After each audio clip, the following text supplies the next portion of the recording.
pessoal, tudo bem? Tudo tranquilo? Então tá bom. Saudades, hein? Muitas saudades. Então vamos lá, direto aqui do Química G, o canal do professor Germano no YouTube, direto para os meus queridos e amados alunos aí do primeiro ano do ensino médio lá do ESA, né? Pariquera, beleza? Então vamos lá, vamos seguir em frente, né?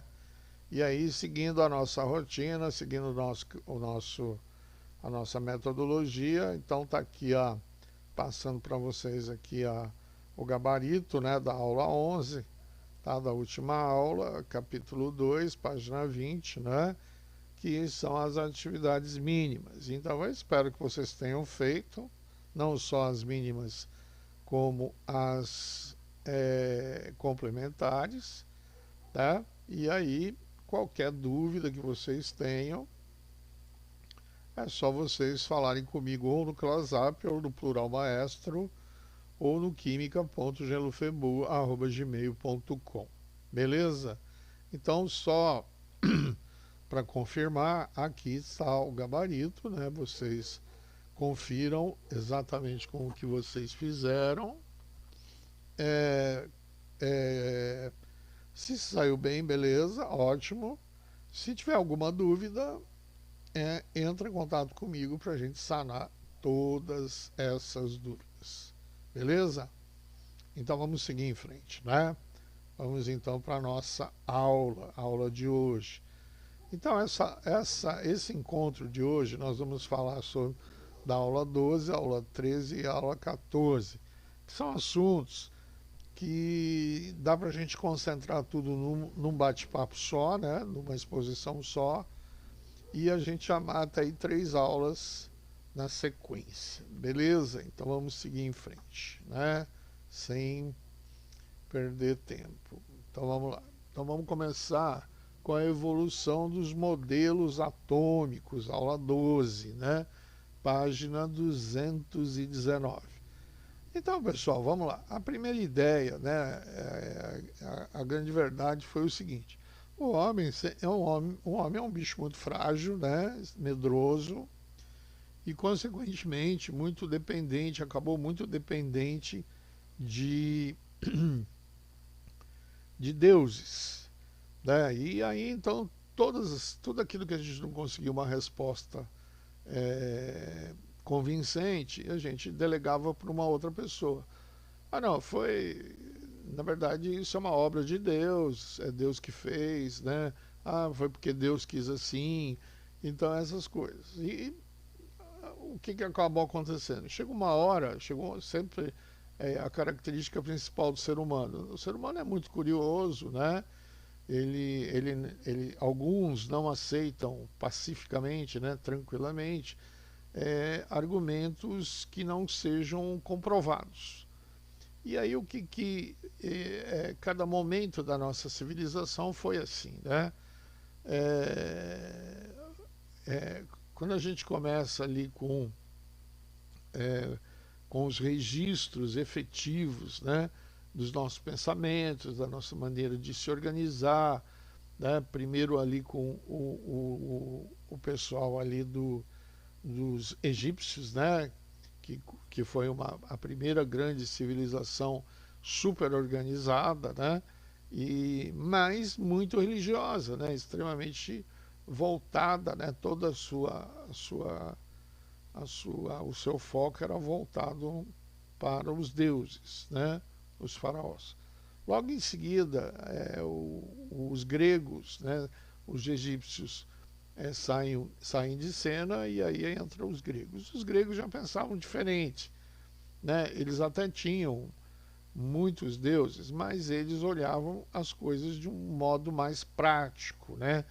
Eles olhavam as coisas de uma maneira mais científica, eles procuravam justificar, né, e encontrar explicações para determinadas coisas. E foi a partir daí dos gregos que veio essa ideia da matéria, né? A matéria, como eu já falei para vocês, né, a gente já estudou isso, A matéria é o planeta, né? É tudo que está no nosso planeta. E cada matéria, cada tipo de matéria tem uma característica particular, né? É totalmente sua, tem o seu próprio DNA, né? Então, e qual que seria esse DNA, então, da matéria? Esses dois gregos aqui, Leucipo e Demócrito, eles começam a pensar assim, pô, mas espera aí, se eu pegar a matéria, né, dividir em 2, 4, 8, 16, 32, 64 e assim sucessivamente, o que eu vou chegar num ponto, eu vou chegar num pedacinho dessa matéria que eu não vou conseguir dividir mais e ela é exatamente igual àquela matéria grandona quando eu comecei a dividir, né? Ou seja, na verdade eu vou chegar numa porção de matéria bem pequenininha que é a mesma característica daquela inicial. Só que essa agora eu não divido mais, entendeu? Eu não consigo dividir mais. Então eles colocaram o seguinte: quem que é essa parcela? É aquilo que eu não divido mais. O que eu não divido mais? Átomo, não. Tomo, divisível. Átomo, então seria a menor partícula, né? A menor porção de matéria não divisível. Isso segundo Leucipo e Demócrito. Na verdade, esse conceito, né, esse conceito, Leucipo e Demócrito, eles eram considerados filósofos. Naquela época, cientista era filósofo, né? Todo mundo que pensava um pouco diferente, né, viajava um pouco mais, iria buscar outros tipos de resposta, eles eram considerados filósofos. E Leucipo e Demócrito não foram diferentes, né? Então, eles colocaram isso como um pensamento, né? E esse pensamento ele só não entrou, né, como efetivamente uma lei, etc, etc. Por quê? Porque ele não foi comprovado. Os dois não se preocuparam em comprovar. Eles só pensaram na ideia, né? E não estavam errados, né? Eles estavam muito próximos da verdade, né? E essa ideia caminhou por muito tempo, né? Por muito tempo, né? Por muito tempo. Até porque a base de toda a química é exatamente a molécula e os átomos, né? O que nós manipulamos em química? Exatamente isso, né? Moléculas e átomos. Então, se nós conhecermos, né, o comportamento de um átomo, conhecermos a sua constituição, conhecermos as suas propriedades, né, conhecermos o seu peso, o seu jeitão, sua cor, né? Se a gente conhecer esses átomos, então a gente pode manipulá-los, né? A gente pode trabalhar essas manipulações. E é exatamente isso, essa ideia que caminhou, né, vamos dizer, de 300 anos antes de Cristo até ali aproximadamente, né, o início do século XIX. Aqui, ó, onde Dalton começa a se entrar em cena.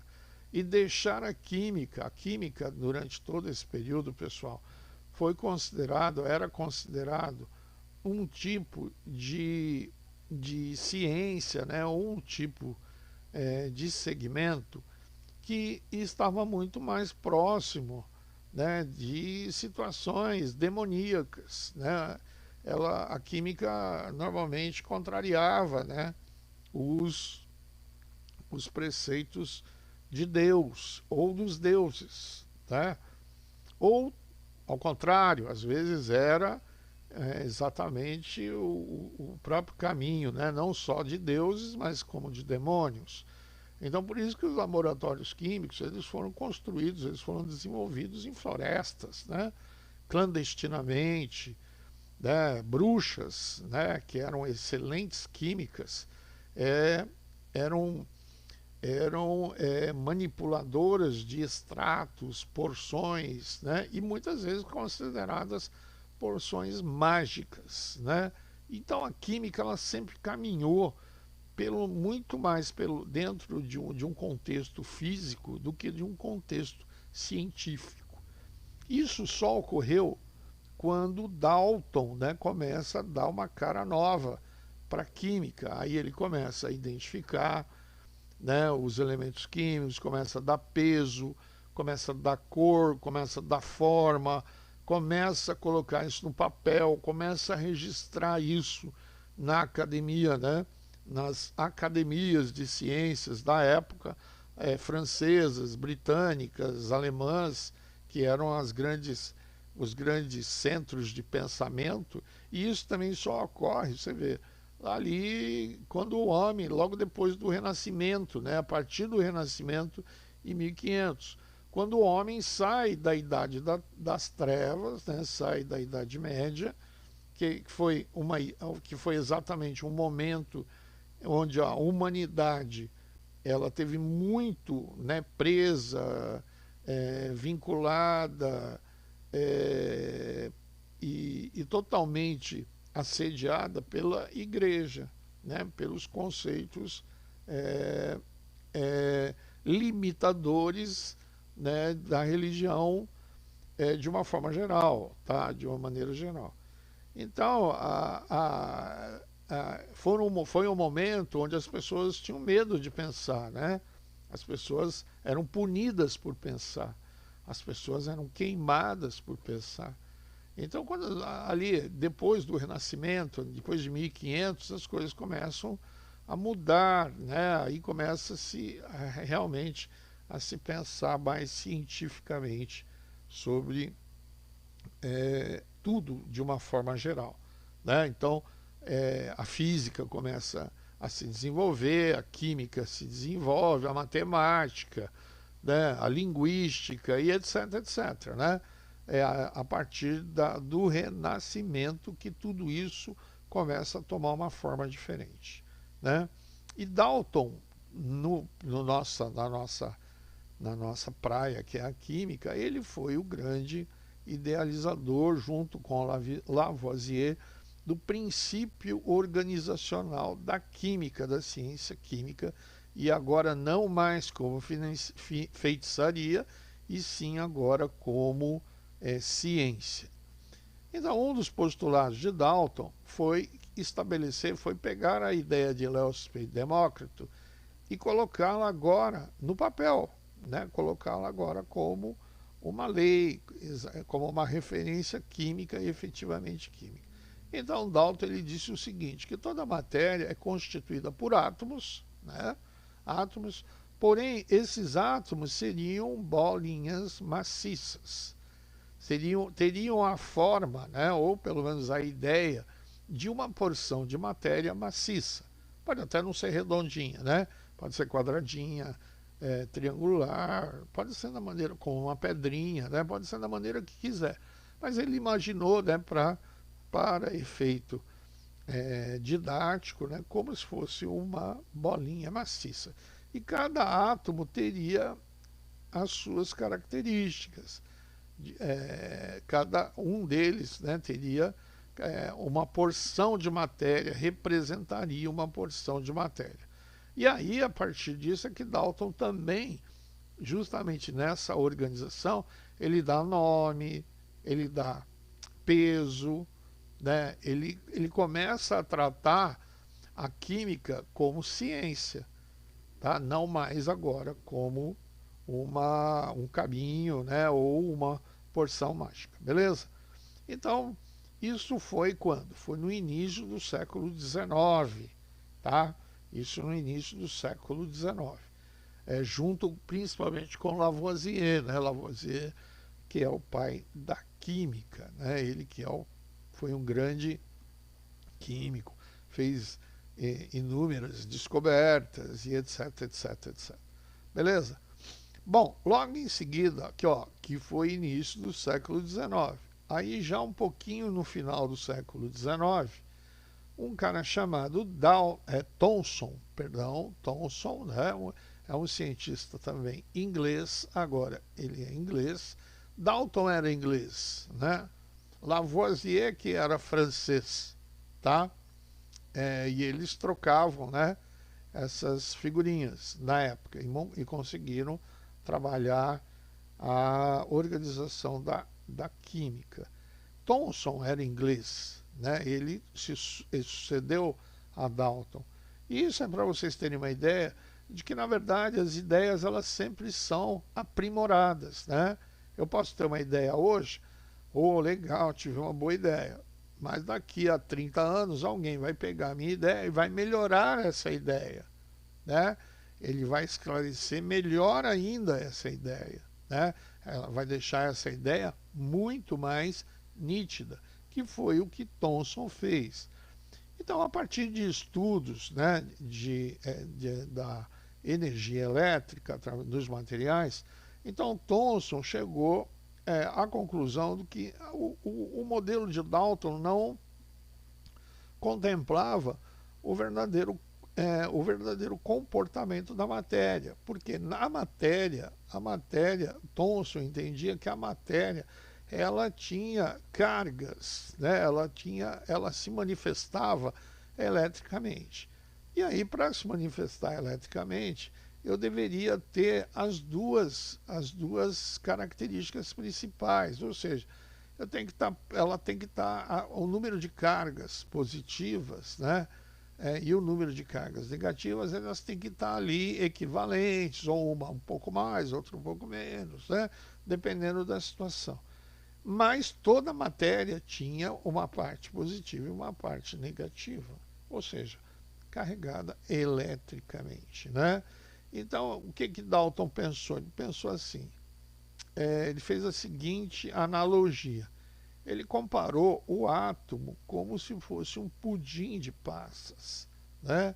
Esse pudim de passas aqui. Esse pudim de passas é um doce, né, bastante popular na Inglaterra, e ele fez essa comparação, onde aquela parte de massa do pudim, né, é o fluido positivo, e as passas são a parte negativa, né? Então, como eu tenho várias passas dentro do pudim, então eu tenho muitas cargas negativas e tenho toda uma massa positiva. Então, ele fazendo essa comparação, abandona-se a ideia, né, de que o átomo era uma bolinha maciça e agora passa a ser uma, um corpúsculo, né, ou uma partícula, certo? Que tinha um jeitão, né, de um pudinzinho, né, todo molinho, né, onde eu tinha uma parte positiva e uma parte negativa. Beleza? Então essa foi a ideia de Thomson, isso no final do século XIX, tá? E aí, seguindo as novas ideias, né, sempre um atrás do outro, um outro cientista agora, já no início do século XX, né, você vê que não faz tanto tempo, né, no início do século XX, um cientista chamado Ernest Rutherford, tá? Rutherford, na verdade, experimentando e fazendo experimentos de materiais radioativos, ele montou essa experiência aqui, né? Montou essa experiência para, na verdade, analisar o comportamento das radiações do polônio, né? Na verdade, é um material radioativo. O material radioativo é aquele material instável, instável, né? Onde emite-se partículas alfa, beta e gama, tá? E no caso da partícula alfa, ela é uma partícula positiva. E aí ele avaliou, né? Ele avaliou essa partícula aqui e o seu comportamento dentro desse contexto de experimento. O que ele fez? Ele montou um canhão aqui, né? Olha, você vê que é um canhão, aí colocou a massa de polônio aqui dentro, e aí ele fechou um feixe, né? Aqui, ó, tem um feixe, né? Como se fosse o foco de uma lanterna, né? Que passava aqui por esse orifíciozinho, né? Ele concentrou, né? Ele concentrou essa quantidade aqui, ó, nesse nesse sulfeto, nessa lâmina de sulfeto de zinco aqui, né? E aí eu tinha um feixe reto, né? Perpendicular aqui certinho a uma folha de ouro. Ah, por que uma folha de ouro, professor? Porque o ouro é um material nobre, né? Na verdade é um material nobre, tem um comportamento bastante estável, né? E então ele usou uma folha de ouro para ver o comportamento desse feixe aqui, né? Então eu tinha aqui, ó, ele concentrou todas essas partículas aqui nesse orifício, passando por aqui e chegando nesse ponto da folha de ouro, ok? Então ele tinha certeza, por que ele fez isso? Que era para focar a quantidade de partículas alfa. Com essa folha de zinco aqui, ó, isso aqui é uma lâmina, né, de sulfeto de zinco. O sulfeto de zinco, em relação às partículas alfa, beta e gama, eles acabam mudando de cor, sabe? O ponto onde a partícula bate marca, né, faz uma marquinha, né? E aí você sabe o ponto onde o sulfeto de zinco foi contactado, né? Houve o contato da partícula alfa, beleza? Bom, aí o que ele imaginou? No início ele pensou o seguinte, que esse fecho, né?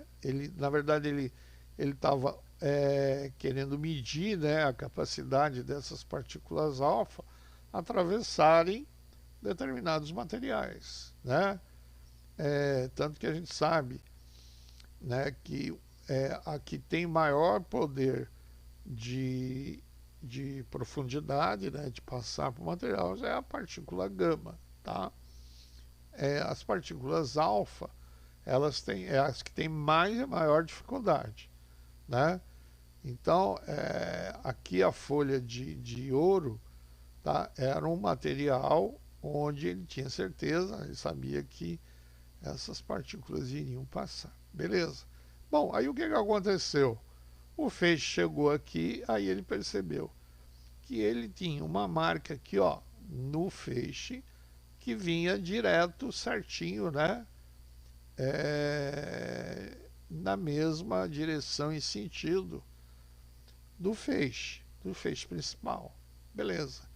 Mas aí ele percebe o seguinte, que começam a aparecer marquinhas, né, no sulfeto antes da placa. Veja só que a placa está aqui, né?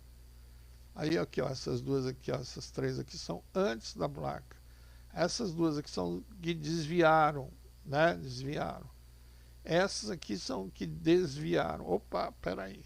Mas Thomson não falou que o átomo era um pudim de passas, né? Então tem alguma coisa errada.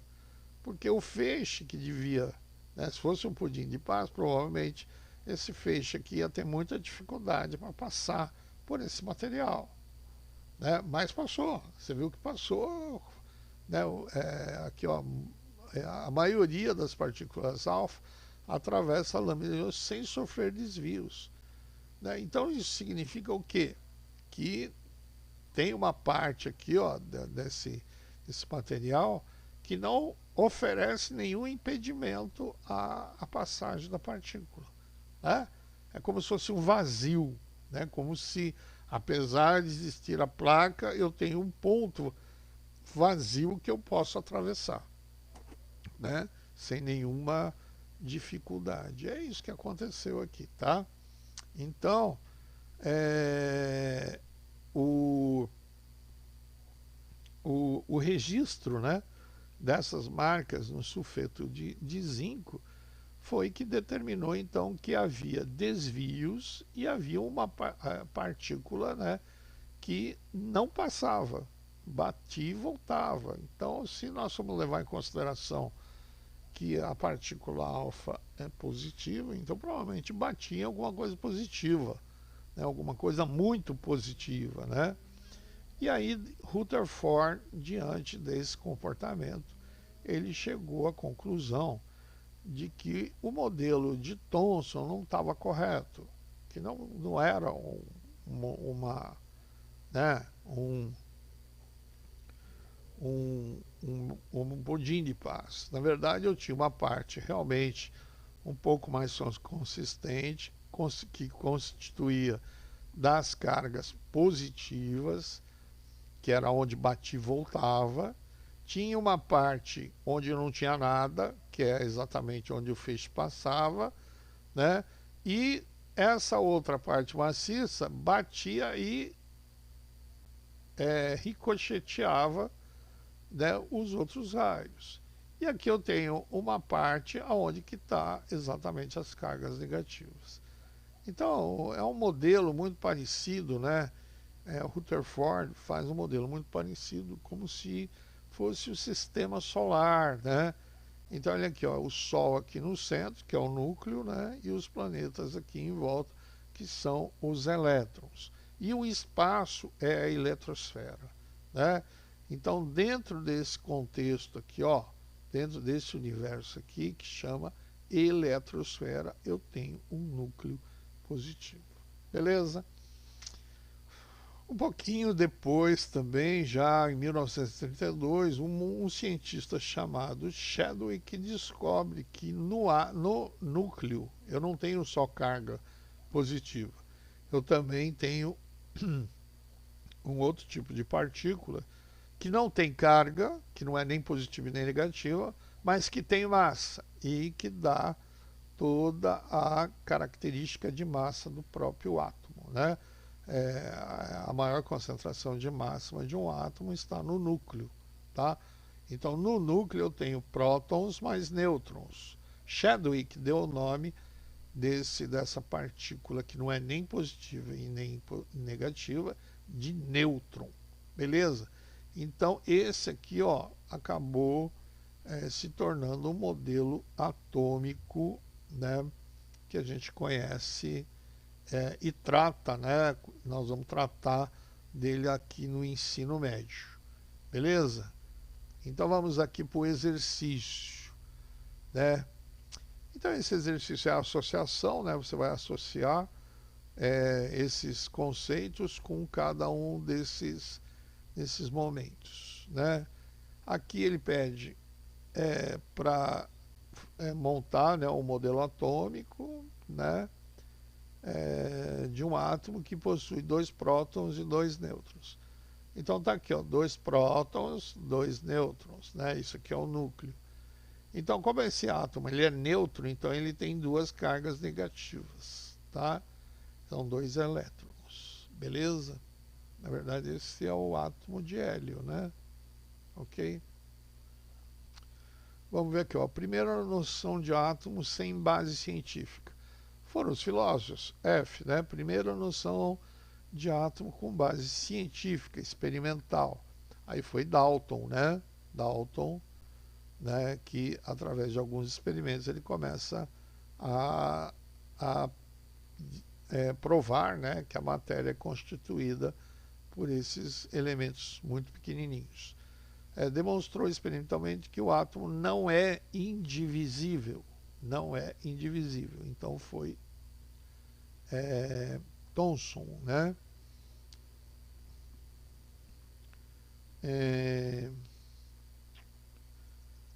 Demonstrou experimentalmente que o átomo não é maciço, mas descontínuo. Então foi Rutherford, né? Com base em resultados experimentais, concluiu que o átomo é maciço e indivisível, Dalton, né? O modelo do pudim de passas, Thomson. O modelo do átomo nucleado, Rutherford, né? O modelo da bola de bilhar, Dalton, né? O átomo é uma partícula indivisível, afirmação sem base experimental, os filósofos, né? O átomo é formado por um núcleo com carga positiva muito pequeno em relação ao átomo ao redor do qual giram os elétrons, Rutherford, né? A experiência do bombardeio de uma lâmina delgada de ouro com partículas alfas, Rutherford. Beleza? E aí o modelinho, né? O modelinho atômico de um átomo que contém 2 prótons, 2 nêutrons e 2 elétrons. Beleza? Então vamos lá. Vamos seguir em frente aqui, ó. Vamos pro agora aula 13, né? Bom, agora ainda falando do átomo, né? Da constituição do átomo. Então a gente vai definir aqui, né? Como que esses elementos, né, esses 3 elementos, eles se interagem entre si, quais são suas dimensões, etc, etc. Tá? Então, por exemplo, a carga positiva, o próton, né, um átomo é constituído de prótons, nêutrons e elétrons. O próton é positivo, né, tem uma carga positiva e uma massa relativa, vamos supor 1. Né? O nêutron, ele não tem carga, não tem valor relativo e tem a mesma massa aproximada de um próton. E o elétron é negativo, o valor relativo é menos 1, né? Vamos, né? Se eu tiver uma carga negativa, menos 1. E o elétron é 1840 vezes menor que um próton. Então, imagine uma coisa 1840 vezes menor que você, né? Então, vocês veem que o elétron ele é muito pequeno, muito, muito pequeno. Né? O elétron, até Einstein, né? Ele sempre colocava que, na verdade, o elétron ele praticamente é só energia, né? Ele não tem nenhuma quantificação de massa. Beleza? Então, como é que nós vamos fazer uma comparação aqui? Ó? Um próton, né, para eu ter a minha balança equilibrada aqui, eu preciso ter 1840 elétrons. Tá? Quem é Z? Z é um número atômico, corresponde ao número de prótons do átomo. Né? Então, quando a gente olhar para a tabela, você vê uma tabela periódica, você vai ver lá que tem 2 números principais, né? Um menor e um maior. O menor vai ser sempre o número atômico, Z. Tá? E o maior vai ser o número de massa, né? O número de massa. O número atômico é o número de prótons, é a quantidade de cargas positivas que eu tenho no núcleo do meu átomo, tá? Elemento químico é o grupo de átomos com o mesmo número atômico, né? Então, por exemplo, eu tenho o hidrogênio. Eu tenho 3 tipos de hidrogênio. Todos 3 são hidrogênio. Tá? É o mesmo elemento químico, apesar de ter 3 tipos diferentes. Tá? Mas todos 3 têm o mesmo Z, né? O mesmo número atômico.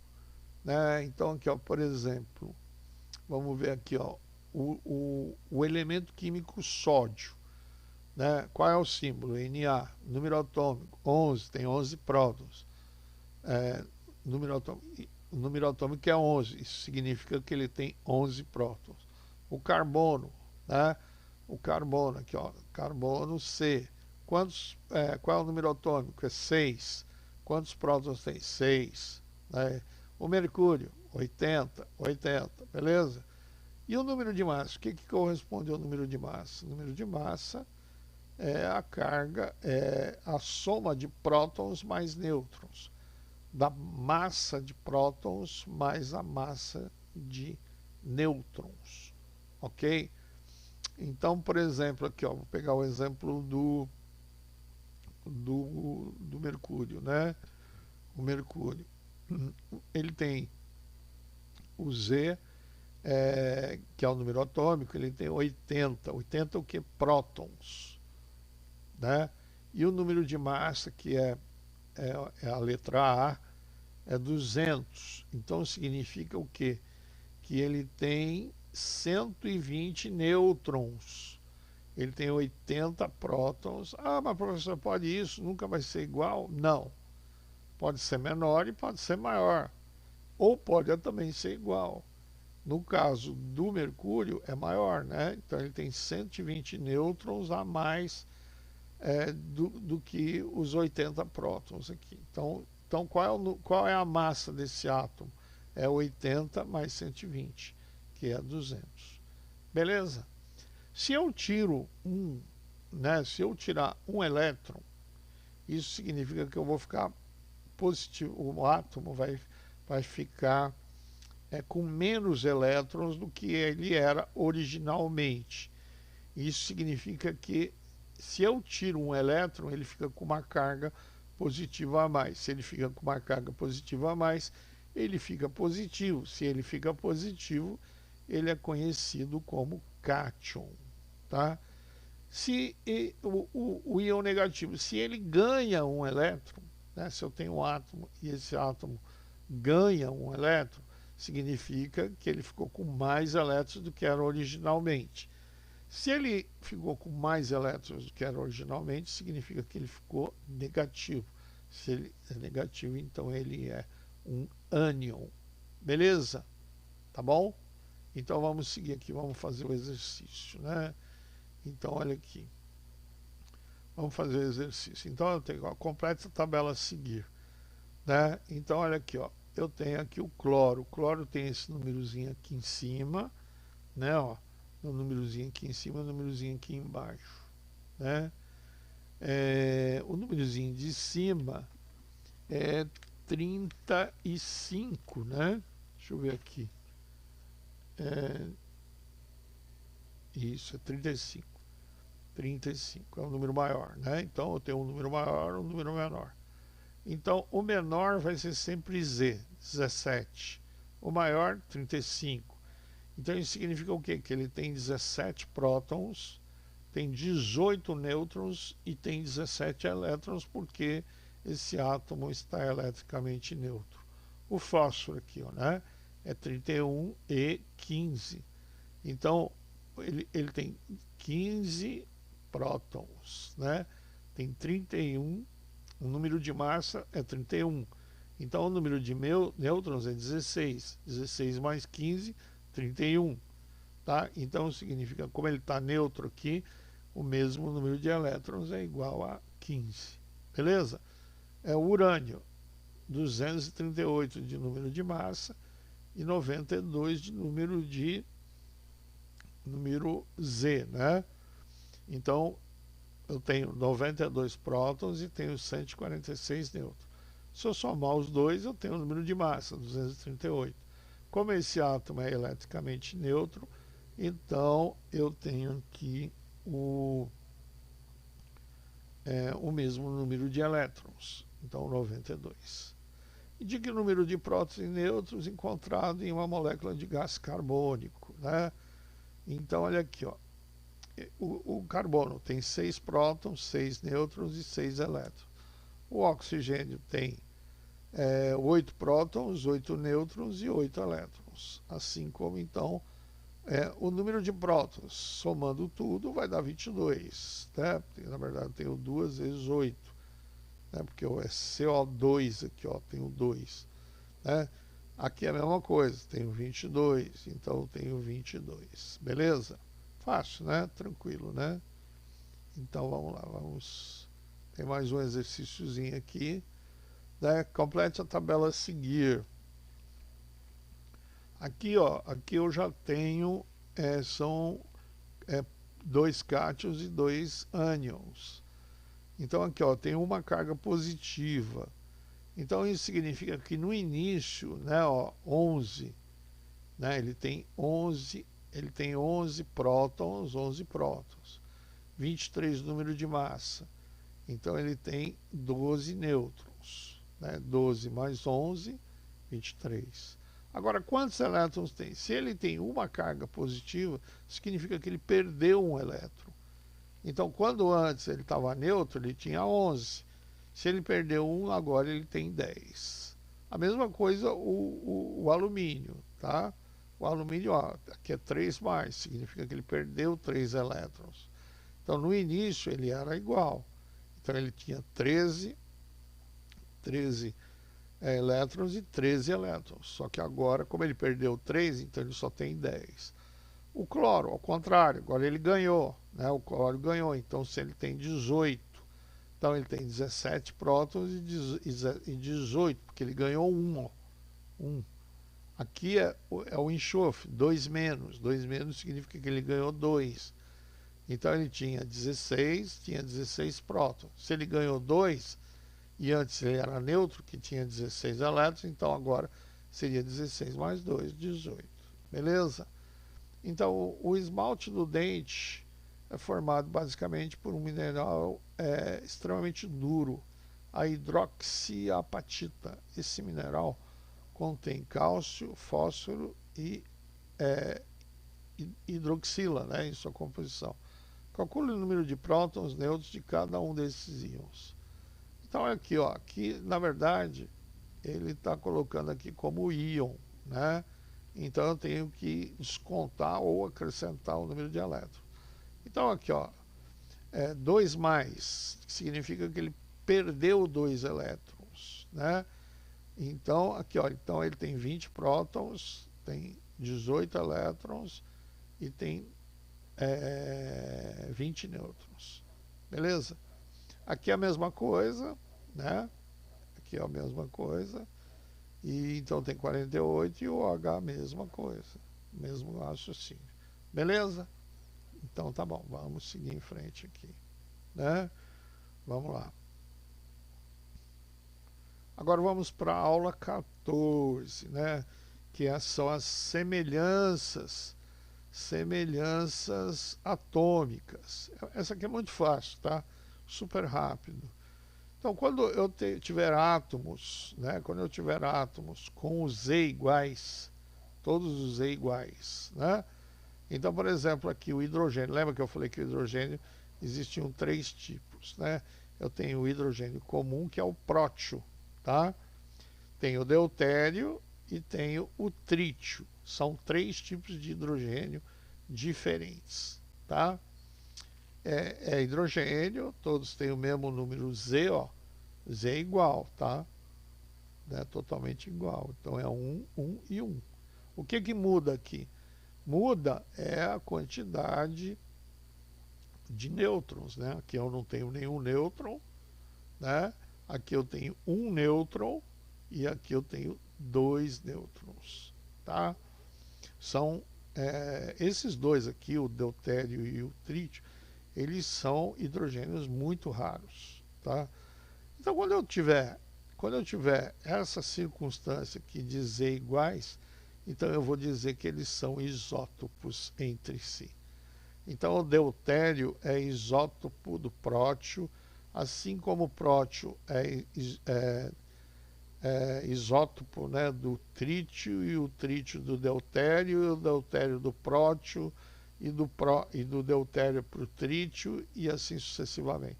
Ou seja, eles são isótopos entre si, porque eles têm o mesmo Z. Beleza? Quando eu tiver massas iguais, né, por exemplo, aqui, ó, eu vou pegar um exemplo aqui, ó, massas iguais ao cálcio e o argônio. O cálcio tem 40 e o argônio também tem 40, tá? Ó, mas você vê que eles têm Z's diferentes.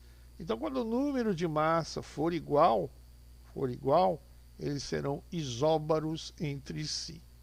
E quando o mesmo número de nêutrons for igual, por exemplo, aqui, ó, do magnésio, 26 e 12, aqui 28 e 14, né? A diferença aqui, 26 e 12, dá 14, né? Então significa que ele tem 14 nêutrons. Aqui, ó, 14 nêutrons. Então aqui ele tem 14 nêutrons. Se ele tem, os dois têm o mesmo número de nêutrons, então eles são isótonos. Beleza? Isótonos. Ou seja, o mesmo número de nêutrons. Tá? Então isso aqui é muito fácil, muito tranquilo. Tá? Então vamos lá, vamos para o exercício aqui, o primeiro exercício, né? Então tem o argônio, cálcio e o argônio, que é um isótopo dele, né? Na verdade dele. Então, quem são isótopos? Ó, o mesmo número Z, porém, número de massas diferentes. Então, é o argônio e o outro argônio. São os dois tipos de argônio. Então, eles são isótopos entre três. Quem são isótopos? É aqueles que têm o mesmo número de massa. Quem é que tem o mesmo número de massa? É o argônio e o cálcio, ou perdão, potássio, né? Cálcio é esse aqui, é o potássio, tá? Então eles têm 40-40, então eles são isóbaros entre si. E quem tem os mesmos números de nêutrons, né? É o potássio, 40 menos 19 é igual a 41 menos 20, né? E igual também a 39 menos 18. Beleza? Então, aqui esses são isótonos entre si. Beleza? Então vamos lá. Mais exercício aqui. Ah, tá. Agora. Então, olha aqui, ó. Na tabela abaixo estão representados 4 átomos genéricos, né? E sabendo que A e B são isótopos, A e B são isótopos, né? E que C e D são isóbaros, calcule os seus números de massa. Então vamos lá. Então olha aqui, ó, A e B são isótopos. Então quer dizer que o Z é igual, né? Então eu posso igualar o número atômico aqui, ó, que foi o que ele fez aqui, ó. X menos 2 é igual a 2x menos 12. Aí fazendo aqui o cálculo de x, eu vou ter que o número Z é o número 8, né? Que é isso. E são isótopos, né? Ele quer saber o número atômico. Então é 8. E C e D isóbaros significa que o número de massa dos dois são iguais. Então é a mesma coisa. Eu igualo as duas equações, né? E calculo o valor de Y aqui. Então vai dar 22, 22. Beleza? Facinho, né? Então, indique quais átomos são isótonos. Esse aqui é isóbaro, né? Então vamos lá, é só calcular o número de nêutrons, né? Então B e C são isótonos. E quais os que pertencem ao mesmo elemento, A e B, que são isótopos, né? Aqui, ó, A e B são isótopos, ó. É o mesmo elemento, né?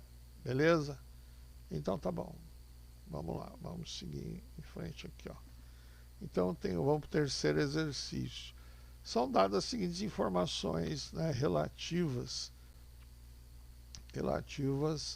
aos átomos X, Y e Z. Então, olha aqui, ó, X é isóbaro de Y e isótomo de Z. Né? Y tem número atômico de 56, número de massa 137 e é isótopo de Z. Então, o que eu tenho que fazer? Eu tenho que montar isso aqui, ó, né? Coloco X, Y e Z. Coloco as informações nos seus devidos lugares, né? E aí é só fazer agora as interpretações, né? Então determine o número atômico de X, que é esse aqui, ó, esse Azinho aqui, ó, o número atômico aqui, ó, né? Então eu faço os cálculos aqui, ó, N igual a 82, número de nêutrons, né? E aí eu calculo o valor, é 55. Muito tranquilo, né? Beleza? Então tá bom. Então aqui, pessoal, dúvidas? Se tiver alguma dúvida, né? Você vê que a gente fez as 3 aulas, né? Pode até ser que tenha alguma dúvida, mas é só vocês me mandar a dúvida no Clasap, no plural, ou no quimicagelofebu@gmail.com. Aí vocês vão fazer as atividades mínimas, né, da lição de cálculo da aula 12, da aula 13 e da aula 14, beleza? Aquele que não quiser pôr no plural, né, vamos esclarecer, né, que houve muita dúvida nisso. Aquele que não quer colocar no plural, pode colocar no plural. Ah, professor, posso pôr no plural? Pode pôr no plural. Ah, você vai ver? Eu vou ver sim. Pode ficar tranquilo que eu vou ver. Quem não quiser colocar no plural, tira uma foto e me manda essas atividades aqui para depois, lá na aula que vem, a gente vai corrigir. Beleza? Então tá bom. Tudo bem, então, pessoal, um grande abraço para vocês. Né, morrendo de saudade, né, não vejo a hora da gente estar junto de novo. E um grande abraço para vocês e até o próximo encontro. Tá bom? Um beijo no coração. Tchau, tchau.